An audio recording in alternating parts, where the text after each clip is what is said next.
Everyone, আমার স্বপ্নপূরণ চ্যানেলে তোমাদের সকলকে স্বাগত। আশা করি সকলে ভালো আছো, আমিও খুব ভালো আছি। আজকে হলো যাচ্ছি ঠাকুরনগরের মেলাতে।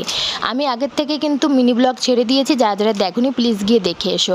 আমরা রেডি সেডি হয়ে চলে আসলাম হেলেঞ্চায়। এখন অটো স্ট্যান্ডে বসে রয়েছি অটোর মধ্যে। ওখান থেকে বনগাঁয় চলে এসেছি, বনগাঁ থেকে এখন স্টেশনে চলে এসেছি। দেখছি ওই পাশে দিয়ে ট্রেন আসছে, তাড়াতাড়ি সিঁড়ি দিয়ে তাড়াতাড়ি নেমে তাড়াতাড়ি আমরা চলে আসলাম ট্রেনের মধ্যে। এসে দেখছি জানালার পাশে সিটটা পেয়েছি, কারণ খুবই গরম ছিল, ভালো হয়েছে জানালার পাশে বসেছি। তারপরে ট্রেন থেকে নেমে দেখছি যে হ্যাঁ অনেকে এসেছে মেলার মধ্যে। আমি তো ভেবেছিলাম হয়তো কেউই আসবে না, কারণ এই দুপুর টাইমে কেই বা আসে, কোন পাগলই বা আসে আর এই গরমের টাইমে। তো ভগবানের দর্শন করতে করতে আবার চলে আসলাম মেলায়। মেলায় বেশি দোকান খোলা ছিল না, কারণ দুপুর টাইমে বেশি দোকান খোলা থাকে না। অনেকটা দোকান খোলা ছিল, অনেক কটা দোকান খোলা ছিল না। দেখলাম যে ট্রেন আসার টাইম হয়ে গেছে, তাড়াতাড়ি ট্রেনেরটা চলে আসার পরে আমরা ট্রেনের মধ্যে বসে পড়লাম। এখন বাড়ি যেতে হবে, কারণ এখান থেকে ফিরতে ফিরতে অনেক লেট হয়ে যাবে, সন্ধে হয়ে যাবে যদি অনেকক্ষণ থাকা হয়।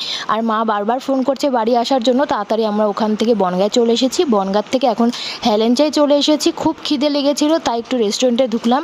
বেশি টাইম ছিল না হাতে, তাই বেশি কিছু অর্ডার করিনি, জাস্ট একটা রোল অর্ডার করেছি।